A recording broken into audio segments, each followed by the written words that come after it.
Sa baryo ng San Miguel, may isang lumang bahay na may misteryong bumabalot dito. Ayon sa matatanda, sa bahay ni Aling Berta ay may kaluluwang tsismosa. Hindi siya yung tipong nananakot. Hindi rin siya naninira ng gamit. Pero pag may nagkwentuhan sa harap ng bahay ni Aling Berta, siguradong may echo ng tsismis kinabukasan sa buong baryo. Oy, sabi daw ni kaluluwang Marta, si Mang Rudy raw ay may sikreto sa likod ng manukan niya. Ay, grabe, paano niya nalaman? Ewan, basta daw narinig niya mismo sa may sala. Ang hindi alam ng lahat, si Marta, ang tsismosang kaluluwa, ay dating kapitbahay ni na Aling Berta.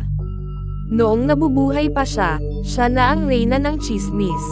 Lahat ng break-up, utang, bawas sa bigas, o kahit sino ang bumili ng bagong labador, alam niya. Pero isang araw, na-choke siya habang naninilip sa bintana, nakalimutan niyang lunukan ang candy. Ayon, biglang napunta sa kabilang buhay. Dahil sobrang attached pa siya sa tsismis, hindi siya matahimik. Sa halip, nanatili siya sa bahay ni Aling Berta bilang kaluluwang mahilig makinig ng kwento ng buhay-buhay. Tuwing alas 11 ng gabi, may maririnig kang mahina. Ay, talaga, si Rosita buntis daw ulit. Akalain mo, grabe si Mang Cardo, may nililigawan daw sa kabilang purok. Ang nakakatawa, si Aling Berta ay wala ring kaalam-alam. Ang akala niya, echo lang yun ng radyo.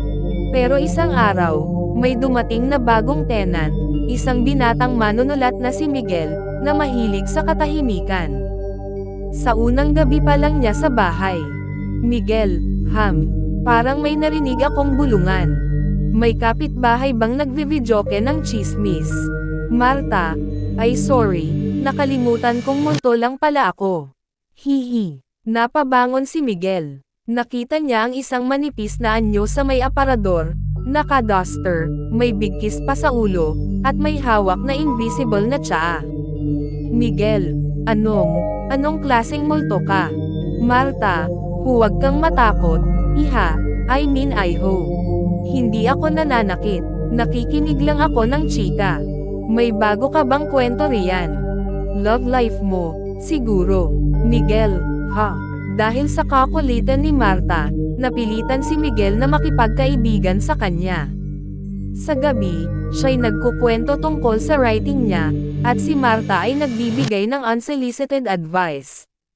Marta, mas maganda kung ang bida mo, nagka-amnesia dahil sa paninilip. Mas juicy. Miguel, di ba parang, ikaw yon? Ngunit isang gabi, may napansin si Miguel, may suot na wristwatch si Marta. At ito'y may oras. At higit pa roon, nakikita siya ng pusa. At minsan, hinahatsing siya. Miguel, Marta, teka lang. Ghost ka nga ba talaga? Marta, kasi, ayoko sanang sabihin. At doon niya isiniwalat ang katotohanan. Hindi siya multo. Isa siyang undercover na matandang merits na nagtago sa lumang aparador para makinig sa tsismis ng buong baryo. Noong pineki, ang lamay niya, nakalusot siya dahil may kakutsabo siyang embalsamador. At mula noon, nagkunwari na lang siyang kaluluwa, dahil sa ganung paraan, mas lalong juicy ang tsismis na nalalaman niya. Nang malaman ni Miguel ang totoo, pinili niyang isulat ang buong karanasan niya bilang nobela. Ang pamagat, ang kaluluwang marites, kwento ng isang tsismosa sa likod ng duster. Sumikat ito sa buong bansa. At si Marta, well, mas lalo siyang naging masaya. Kasi ngayon, lahat ng tsismis ng buong barangay, siya na ang unang nakakaalam, dahil sikat na siya bilang ghost celebrity. At kung makadaan ka man sa bahay ni Aling Berta ngayong gabi, maririnig mo pa rin ang paborito niyang linya. Ay, may bago na namang chika. Lumapit ka, ho.